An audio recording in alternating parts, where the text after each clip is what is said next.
brothers, bom dia. Pra mim, bom dia, mas sei lá quando vocês vêm.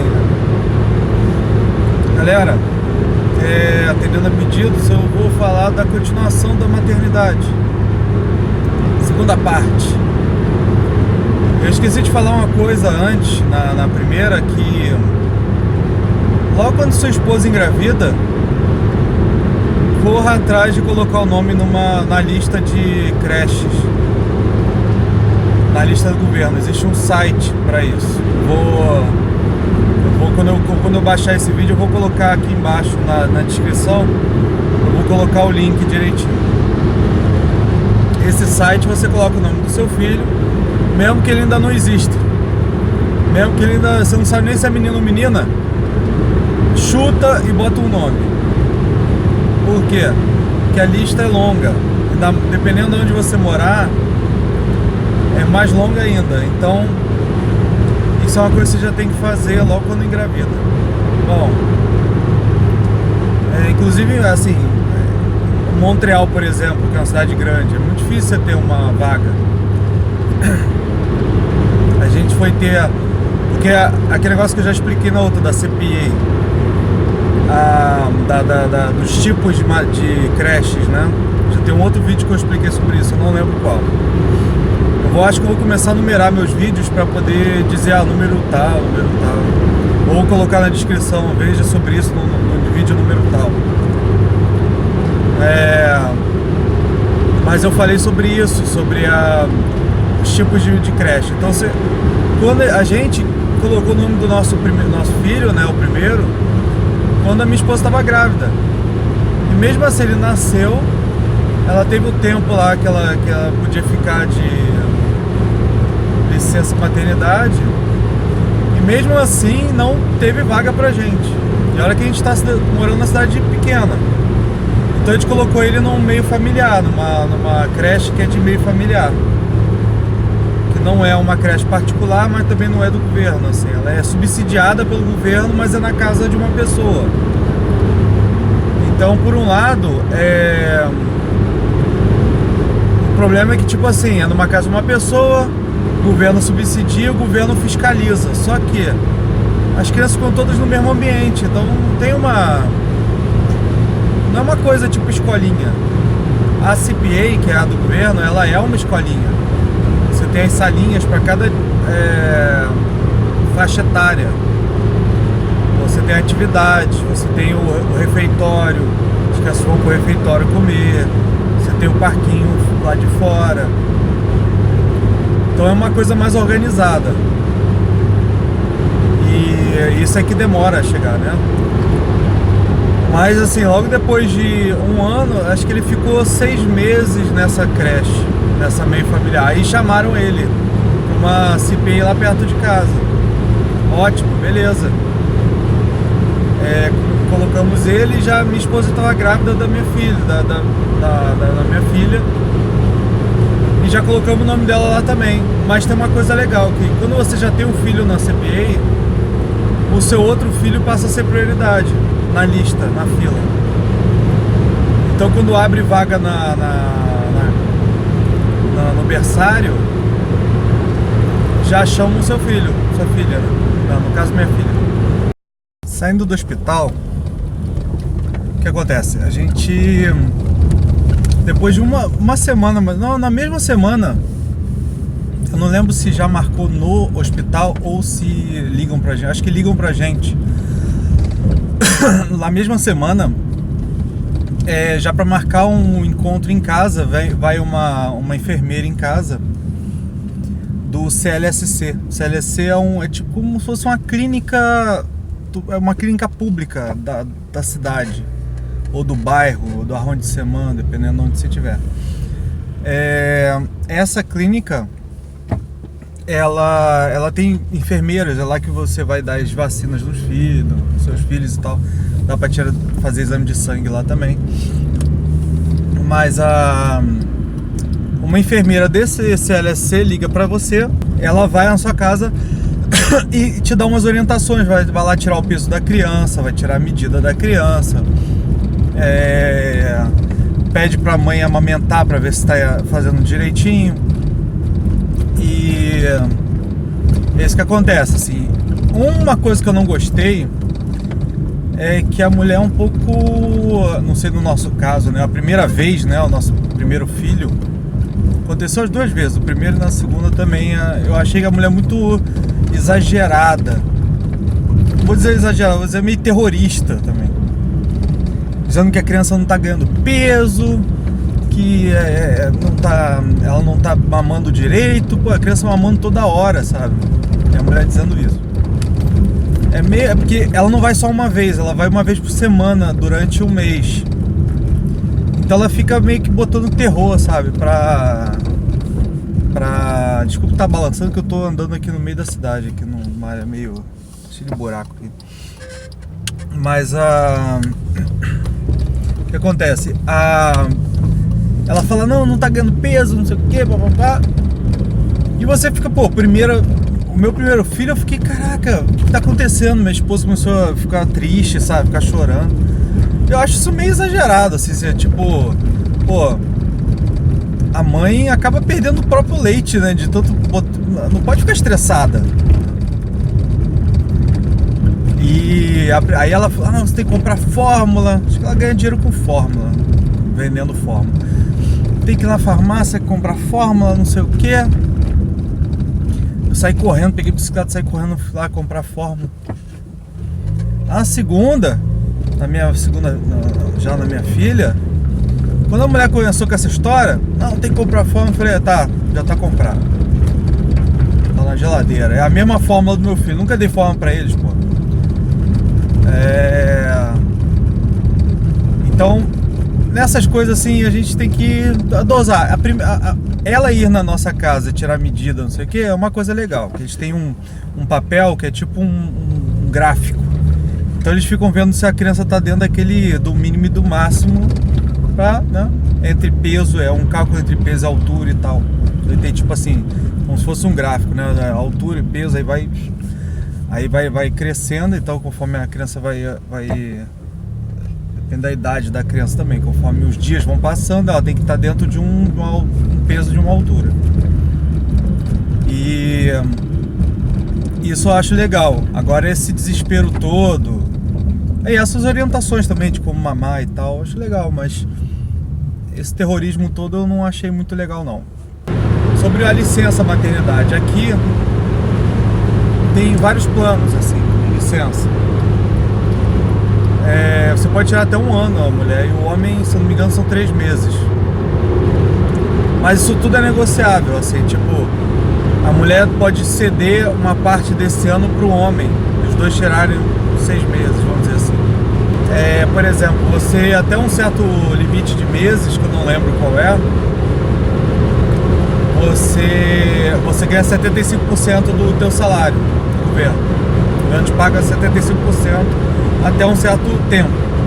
A partir desse tempo, o governo baixa para 50%. Então, seu salário baixa muito, sua renda. Então, nosso primeiro filho a gente pegou geral, assim, dane-se, pegamos tudo. Mesmo porque o salário não era tão bom, então não fez muita diferença. Mas foi legal porque deu pra ir pro Brasil, minha esposa ficou lá um tempão, acho que ficou 2 meses lá. Eu fiquei menos de um mês, eu acho, 3 semanas lá. Então ela foi antes, depois eu fui, fiquei lá, depois eu voltei e ela ficou. Então deu pra aproveitar bastante. E você não precisa tirar na mesma hora, assim, o homem, né? A mulher já tira porque teve filho e tal, vai resguarda, vai dar de mamar e tal. A minha esposa tirou 1 semana antes de ter filho. O homem, ele pode, tipo, dividir. Então, tipo, eu tirei 1 semana só quando o nosso filho nasceu. Depois eu tirei o resto pra ir pro Brasil. E já a minha filha também foi a mesma coisa. Eu tirei só 1 semana, depois eu tirei pra ir viajar. Acho pra ir pro Brasil também, acho que foi, não lembro. Bom, a minha filha, ela teve menos tempo com a gente. A gente já não quis tirar os 50%, a gente já quis só os 75%. acabou o 75 e a gente botou lá na creche. Mesmo porque abriu vaga e a gente tinha que botar, senão perdia a vaga. Então você vai aos poucos, tipo, fica 2 dias só na semana, vai meio período, ou a minha esposa ficava lá e dava de mamar enquanto ela tava lá, e tipo, fingia que não tava, só pra criança ir adaptando. Ela foi mais novinha pra lá do que o meu filho. Mas é tudo negociável que eu digo assim, tudo tem que ser planejado. Você tem que planejar com a sua esposa, como é que vai ser e tal.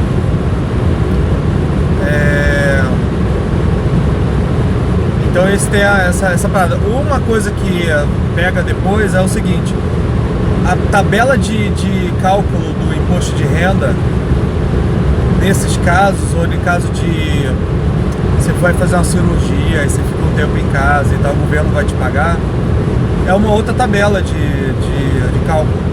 Então, quando você volta a receber seu salário 100%, o imposto de renda te dá um CREO legal no final do ano. Então também é uma coisa para ser planejada. Porque como a gente teve filho seguido, tipo, teve um, já engravidou, teve outro, diferença de 1 ano, sei lá, 1 ano mais ou menos, a gente entrou 2 vezes já no imposto de renda tomando CREO, assim. Então a gente teve que pagar em vez de receber. Então tudo é planejado. Mas o que é bom, por exemplo, o que eu penso, né? O que a gente pensou no planejamento de família. Tudo bem que a primeira coisa foi um milagre, né? A gente ter tido o primeiro filho, porque teve todo um problema médico que isso deixa para um outro dia, assim, é uma coisa, seria o meu testemunho, né? Nosso testemunho de vida. Mas a gente resolveu ter 2, um atrás do outro, porque primeiro que um cara que trabalhava comigo quando eu trabalhava na loja de mármore, fazia lá os projetos de mármore, o cara que fazia ele pegava o meu desenho, jogava na máquina e a máquina fazia o corte a laser e a jato d'água, né? Ele era Vietcong, isso. E ele conversou comigo, ele falou, ele já é mais velho, os filhos já estão na faculdade, tá? Ele falou, cara, a gente aqui, a gente sempre será o imigrante, a gente nunca vai falar 100% a língua. Isso que eu falei no outro vídeo, ele abriu essa minha cabeça. A gente nunca vai ser. Então, o que a gente tem que fazer para os nossos filhos é o seguinte, ele falou, eu tive filhos seguidos, por quê? Porque coisas que eu não vou poder resolver, eles vão se ajudar. Eles vão falar a língua. Os dois vão se ajudar na escola. Quando um estiver terminando 1 ano, o outro vai estar entrando. Então, eles vão se ajudando. Conforme vai ficando mais elevado o negócio, a gente não consiga seguir eles, tipo, acompanhar eles no mesmo ritmo. Então eles vão se ajudar. Eu falei, pô, é mesmo. E por ordens médicas também, a minha esposa tinha que engravidar de novo. Que era fazer a parte do tratamento dela. E eu vejo agora o desenvolvimento deles, assim, o meu filho mais velho já tá curioso para escrever, para ler. E ele vai ser alfabetizado em francês. Eu não posso me meter em alfabetizar ele em português. Eu vou aos poucos, mas eu não posso atrapalhar ele, senão vai ficar muito confuso. E a alfabetização em francês ela é muito mais complexa que em português, para mim, porque eu sou lusófono. Então eu não vou conseguir fazer isso para ele. Então eu não me meto muito nessa parte, eu me meto mais na parte ideológica. Já a parte de alfabetização, beleza, eu deixo fluir, eu pergunto como é que ele vai me explicando, eu vou entrando na dele. E eu já também já comprei uns livros do Kumon. O Kumon é uma coisa muito legal, assim, é bem interessante que eles têm um processo de alfabetização legal. Eu já comprei uns em inglês. Então, quando ele estiver preparado, eu vou começar a introduzir o inglês para ele. Alfabetização, tá? Porque ele já entende inglês. Só que eu vou começar aos pouquinhos. E o português tá fluindo já. Porque o som das letras em francês são bem parecidos com o português. Então é uma coisa que já vai entrar na cabeça dele. O som das letras em inglês aí já tem diferença. Então ele já vai pegando isso. Então ele já diferencia as línguas. Ele já sabe quando... Ele já entende ele já interage com desenhos em inglês, que eu só coloco televisão em inglês em casa. Outra coisa para falar sobre criança, não tô falando para vocês me seguirem o que eu faço, tá? Isso é o meu planejamento. Mas eu achei interessante fazer isso, porque a escola fica 8 horas com eles. 8 horas eles ficam lá na escola. Então com a gente eles ficam muito pouco. Eles ficam de manhã, de noite, vão dormir 8 horas dormindo, quer dizer, eles não ficam muito tempo com a gente. Então, o francês eu deixo com a escola. E em casa a gente não fala francês. Em casa é português, 100%, o tempo todo. E eles falam já fluentemente o português. Já televisão, como a gente não tem televisão português, eu não vou botar televisão no Brasil de jeito nenhum em casa. Que aí é querer regredir a cabeça dos meus filhos. Desculpa quem tá no Brasil, mas só quem tá aqui dá eu já percebia antes isso no Brasil, porque eu estudava muito sobre isso. Eu até não gosto de falar, porque o pessoal fala, você não gosta do Brasil. Não é que eu não gosto, é que eu já estudava isso antes. Eu já era o reaça na época do colégio. Então eu já tinha essa veia de ver o erro das coisas, do que estavam fazendo com a gente no Brasil. Então eu nunca fui de ver novela, nunca me misturei nisso. Então eu não vou passar isso para meus filhos, entendeu? E eu acho que quem estiver ouvindo, comece a perceber, comece a ver a televisão de fora, não a CNN e BBC, porque já estão ideologizadas, mas tenta ver a programação das TVs lá aqui fora. Vocês vão ver que é totalmente diferente, é totalmente diferente. Então, a minha casa, a televisão da minha casa, nem TV aberta eu tenho deixado muito eles verem, a não ser criança, parte de criança, que eu acho muito legal. Mas deixar ver comercial, essas coisas eu dou uma quebrada, porque já é também ideologizado. Então eu tô no Netflix, eu só uso Netflix com eles, eu escolho o desenho, às vezes eu vou no YouTube, eu pego um desenho pra eles verem, um desenho antigo, sabe? E meu filho já até pede, pô papai, deixa eu ver aquele desenho que você via quando era mais novo. Então eu deixo ele ver lá o Pica-Pau, Papaléguas, toda a parte do Warner Bros. Eu acho bem legal.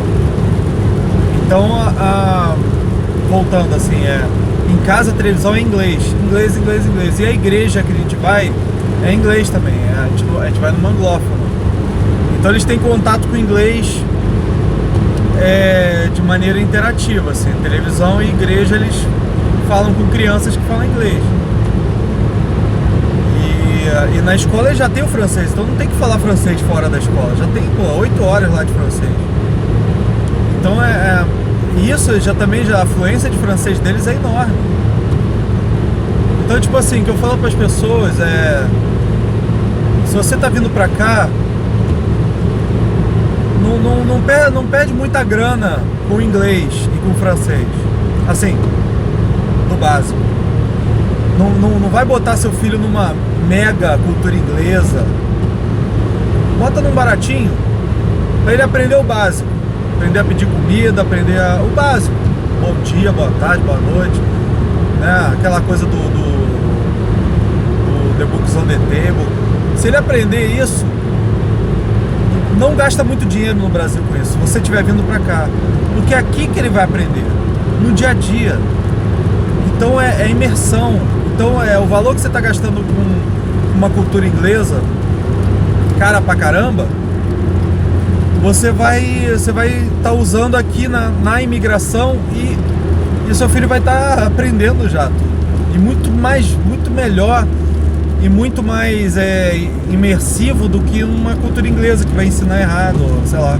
vai ensinar do jeito que a gente aprende no Brasil.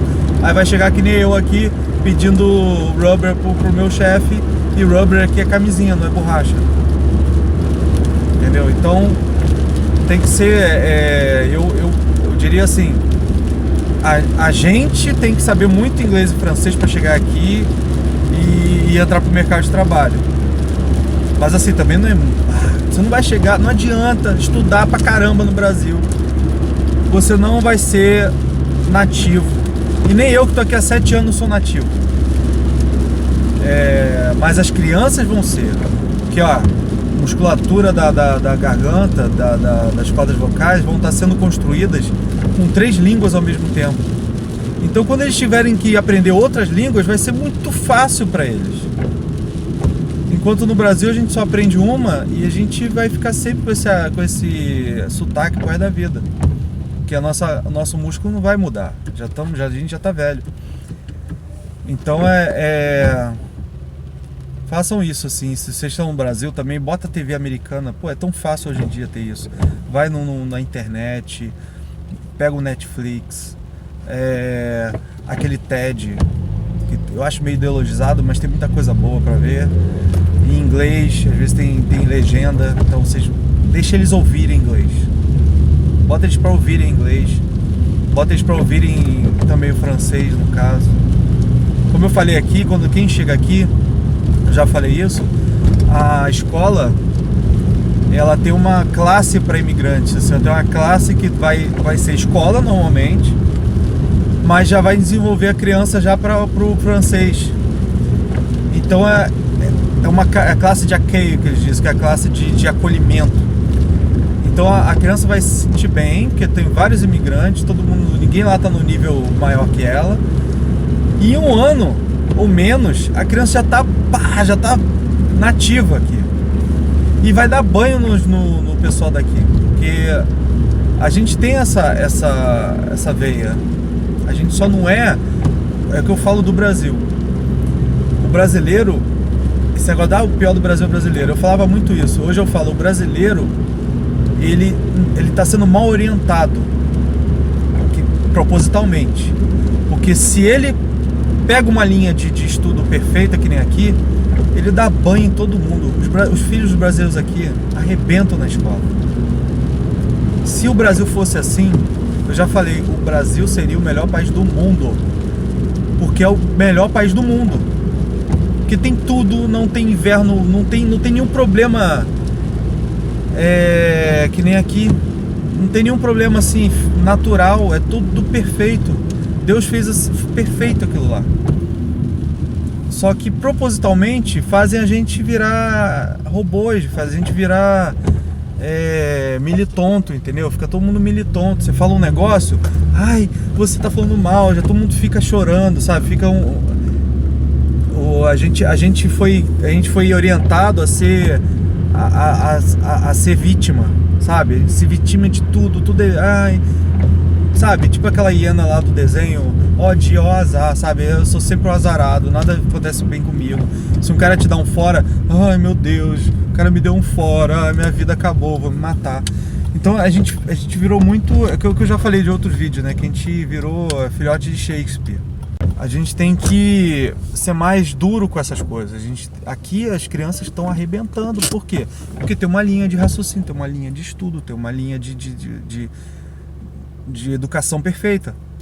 Então as crianças brasileiras, elas têm o dom brasileiro mais a educação perfeita, cara, arrebentam.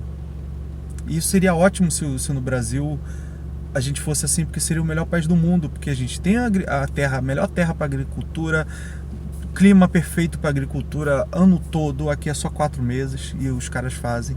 Lá é o ano todo.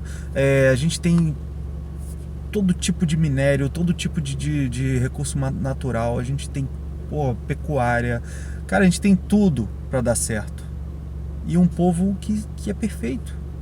Uma mistura que deu certo. Só que o problema é que a gente é mal orientado, assim, propositalmente, para que a gente vire militonto, para que a gente fique na rua gritando coisa que uma utopia que nunca vai chegar, sabe? A gente foi tratado a ser o país do futuro. Então, sabe, essa frase é tão idiota que você fica sempre assim, a gente é do futuro. Então o futuro nunca chega, pô. A gente tem que ser o país do presente. Vai botar na nossa cabeça que a gente é o país do futuro. Então vamos esperar o futuro. Aí é geração e ninguém chega no futuro, porque o futuro sempre vai ser depois. Então, galera, é isso aí, cheguei aqui no trabalho. Deus abençoe vocês, até a próxima. E vou editar, não sei se eu vou editar, mas eu devo fazer um vídeo externo. Agora eu vou começar a fazer mais vídeos externos. Aí eu vou ver se eu entro no Walmart da vida, mostrar pra vocês, vejo o preço de carro, alguma coisa. Todo mundo já fez isso, mas sei lá, atualizando, né? Um abraço aí, tchau, tchau, fui.